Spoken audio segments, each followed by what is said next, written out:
ಮೇಸ್ತ್ರಿ. ಏನಣ್ಣ ಮೊದಲನೇ ದಿವಸ ಕೆಲಸ ಏನಿಸ್ತು? ಏನು ತೊಂದರೆ ಇಲ್ಲ ಮೇಸ್ತ್ರಿ. ರಾತ್ರಿ ಎಲ್ಲ ಎದ್ದು ಕೆಲಸ ಮಾಡೋ ಅಭ್ಯಾಸ ಇಲ್ಲ, ಒಂಥರ ಹೊಸ ಅನುಭವ ಅನ್ನಿಸ್ತು. ರಾತ್ರಿ ಯಾರಾದರೂ ಬಂದಿದ್ರಾ? ಇಲ್ಲ ಮೇಸ್ತ್ರಿ, ನಾನು ಅವಾಗ ಒಂದು 2 ಗಂಟೆಗೆ ಒಂದ್ಸಲ ಎದ್ದು ಸುತ್ತ ನೋಡ್ತಾ ಇದ್ದೆ, ಆ ಥರ ಯಾರೂ ಬಂದಿಲ್ಲ. ಸರಿ, ಈಗ ನೀವು ಮನೆಗೆ ಹೋಗಿ ರಾತ್ರಿಗೆ ಬನ್ನಿ. ಸರಿ, ಸ್ಟೋರ್ ರೂಮ್ ಕೀ ಮೇಸ್ತ್ರಿ. ಸರಿ, ಬರ್ತೀನಿ ಹಾಗಾದ್ರೆ. ಸರಿ ಮೇಸ್ತ್ರಿ, ಒಂದು ಮಾತು ಕೇಳಲಾ? ಕೇಳಿ, ಅದೇನಂತ? ಅದು ಹಗಲೊತ್ತು ನಾನು ಆಟೋ ಓಡಿಸ್ತೀನಲ್ಲ, ಈ ಏರಿಯಾಗೆ ಏನಾದ್ರೂ ನನಗೆ ಪ್ರಯಾಣಿಕರು ಸಿಕ್ಕಿ ಬಂದಾಗ ಬೇಕಾದ್ರೆ ನಾನು ಈ ಕಡೆ ಬಂದು ಒಂದು ರೌಂಡ್ ನೋಡ್ಕೊಂಡು ಹೋಗ್ತೀನಿ, ಪರವಾಗಿಲ್ಲ ಅಲ್ವಾ? ಅದನ್ನ ಕೇಳಬೇಕಾ? ಧಾರಾಳವಾಗಿ ಬಂದು ನೋಡ್ಕೊಂಡೋಗಿ. ಹಾಗೆ ನಮ್ಗೇನಾದ್ರೂ ಮೆಟೀರಿಯಲ್ ಬೇಕಂದ್ರೆ ನಾವು ನಿಮ್ಗೆ ಹೇಳ್ತೀವಿ, ತಂದಾಕ್ಬೇಕು. ಖಂಡಿತ, ಒಂದು ಫೋನ್ ಮಾಡಿದ್ರೆ ಸಾಕು, ನಾನು ಮಾಡ್ತೀನಿ. ಬರ್ತೀನಿ ಹಾಗಾದ್ರೆ ಮೇಸ್ತ್ರಿ. ಸರಿ ಸರಿ.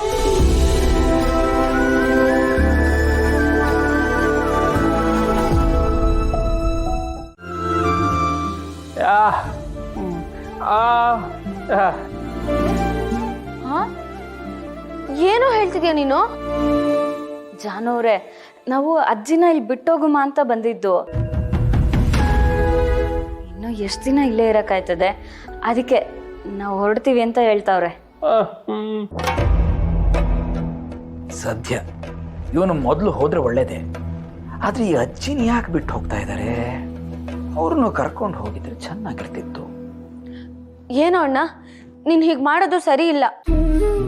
ಅಲ್ಲ ಕಣೋ, ಮೊದಲನೇ ಸತಿ ಅದಕ್ಕೆ ನಾ ಕರ್ಕೊಂಡು ಮನೆಗೆ ಬಂದಿದ್ಯಾ. ಇನ್ನು 1-2 ದಿನ ಇದು ಹೋಗೋದ್ ಬಿಟ್ಟು ಈಗಲೇ ಹೊರಡ್ತೀನಿ ಅಂತ ಹೇಳ್ತಿದ್ಯಲ್ಲ. ಇಲ್ಲ ಇಲ್ಲ, ನಾನ್ ನಿಮ್ನ ಕಳ್ಸಲ್ಲ. ಚಿನ್ನಮರಿ, ಅವರು ಎಷ್ಟು ದಿನ ಅಂತ ಈ ಕೆಲಸ ಬಿಟ್ಟಿರ್ತಾರೆ ಹೇಳಿ? ಈಗ ಹೊರಡ್ತಾ ಇದ್ರೆ ಸರಿ, ಇನ್ನೊಂದ್ಸರ್ತಿ ಬರ್ತಾರಪ್ಪ.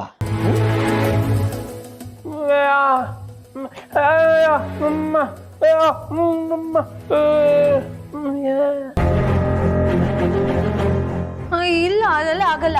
ನೀವಿಬ್ರು ಇಲ್ಲಿಗೆ ಬರೋ ತನಕ ನಿಮ್ ಇಷ್ಟ. ಇಲ್ಲಿಗೆ ಬಂದ್ಮೇಲೆ ಇಲ್ಲಿಂದ ಕಳ್ಸೋದು ನನ್ನ ಇಷ್ಟ.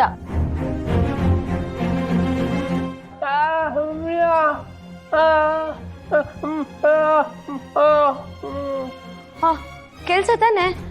ಸರಿ, ನೀನ್ ಓನರ್ ಇದಾರಲ್ಲ, ಅವ್ರ ನಂಬರ್ ಕೊಡು, ನಾನೇ ಫೋನ್ ಮಾಡಿ ಮಾತಾಡ್ತೀನಿ.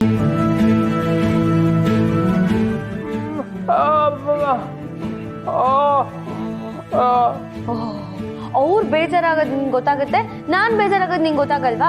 ಅಣ್ಣ ಅಣ್ಣ, ನಾನು ನಿನ್ನ ಎಲ್ಲೆಲ್ಲೋ ಕರ್ಕೊಂಡು ಹೋಗ್ಬೇಕು, ಏನನ್ನ ಮಾಡ್ಬೇಕು ಅಂತ ಅನ್ಕೊಂಡಿದೀನಿ. ನೀನ್ ಅದೆಲ್ಲ ಮಾಡೋ ತನಕ ಕಳ್ಸಲ್ಲ ನಾನು.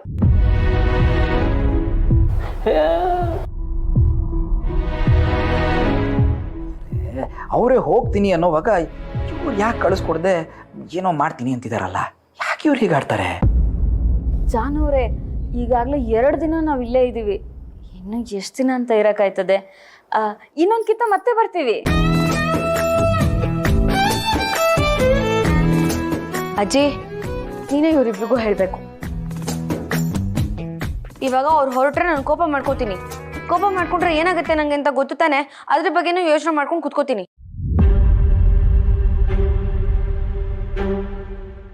ವೆಂಕಿ, ಅವಳು ಹೇಳೋ ಮಾತು ಕೇಳು.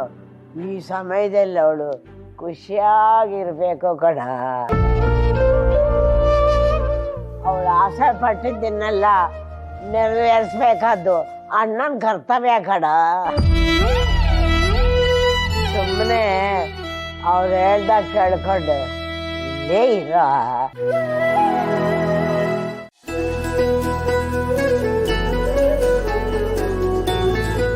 ನೋಡ್ದ ವೆಂಕಿ, ಜಾನು ನಿನ್ನ ಎಷ್ಟು ಹಚ್ಕೊಂಡಿದ್ದಾಳೆ ಅಂತ. ನೀನು ಹೋಗ್ತೀನಿ ಅಂತ ಎಷ್ಟು ಬೇಜಾರು ಮಾಡ್ಕೊಂಡ್ಲು.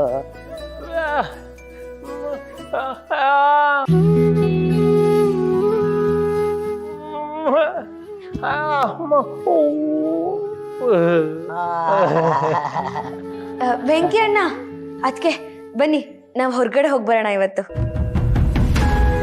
ಹೊರಗಡೆಗ ನಾವು ನೆನ್ನೆ ಹೋಗ್ಬಿಟ್ಟು ಬಂದ್ವಲ್ಲ, ಇವತ್ತು ನೀವಿಬ್ರು ಹೋಗಿ. ಅದಕ್ಕೆ ನಿನ್ನೆ ನೀವಿಬ್ರು ಮಾತ್ರ ಹೋಗಿದ್ದು, ಆದ್ರೆ ಇವತ್ತು ನಾವೆಲ್ಲರೂ ಒಟ್ಟಿಗೆ ಹೋಗ್ತಾ ಇದೀವಿ. ಅಜ್ಜಿ, ನೀನು ಎದ್ದಳು, ಬೇಗ ರೆಡಿ ಆಗು, ಹೋಗ್ಬರೋಣ. ಯಾವಾಗ ನಾನು ಯಾಕೆ ಬರಲಿ? ಕೂತ್ಕೊಂಡ್ರೆ ನಿಂತ್ಕೊಳಕ್ಕಾಗಲ್ಲ, ನಿಂತ್ಕೊಂಡ್ರೆ ಕೂತ್ಕೊಳಕ್ಕಾಗಲ್ಲ. ನನ್ನ ಎಲ್ಲಿ ಎಳೆದಾಡ್ಕೊಂಡು ಓಡಾಡ್ತೀರ, ನಾನು ಬರಲ್ಲ, ನೀವೇ ಹೋಗಿ.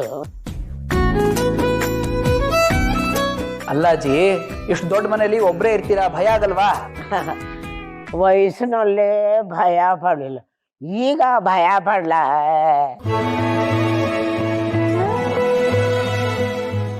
ಅಲ್ಲಾಜಿ, ಒಬ್ಬರೇ ಇರ್ತೀರಿ, ಟಿವಿನೂ ಇಲ್ಲ, ಬೋರ್ ಆಗತ್ತಲ್ವಾ ಅಂತ ಕೇಳ್ದಪ್ಪ. ಅದೊಂದೇ ಯೋಚನೆ. ದೊಡ್ಡ ಮನೆ, ಕೈ ತುಂಬ ದುಡ್ಡು, ಆದರೆ ಟಿವಿ ನೋಡಕ್ಕಾಗಲ್ಲ.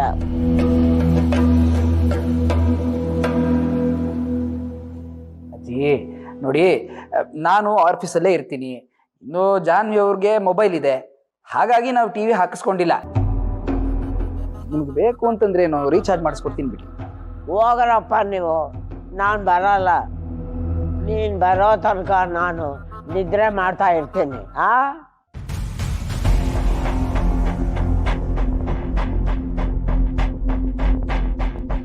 ಅಜ್ಜಿ, ನಿಂಗೆ ಅಷ್ಟೊಂದು ಬೋರ್ ಆಗುತ್ತೆ ಅಂದರೆ ನನ್ನ ಫೋನ್ನ ಇಲ್ಲೇ ಕೊಟ್ಟು ಹೋಗ್ತೀನಿ ನಿನ್ನ ಹತ್ರ. ಇದರಲ್ಲಿ ZEE5 ಇದೆ, ನಿನಗೆ ಯಾವ ಸೀರಿಯಲ್ ಬೇಕೋ ನೋಡ್ಕೋಬೋದು. ಅದೆಲ್ಲ ನನಗೆ ಗೊತ್ತಿಲ್ಲ, ಬೇಡ ಕಡೆ. ಅಯ್ಯೋ, ಅದೇನು ಕಷ್ಟದ ನೋಡಿಲ್ಲಿ.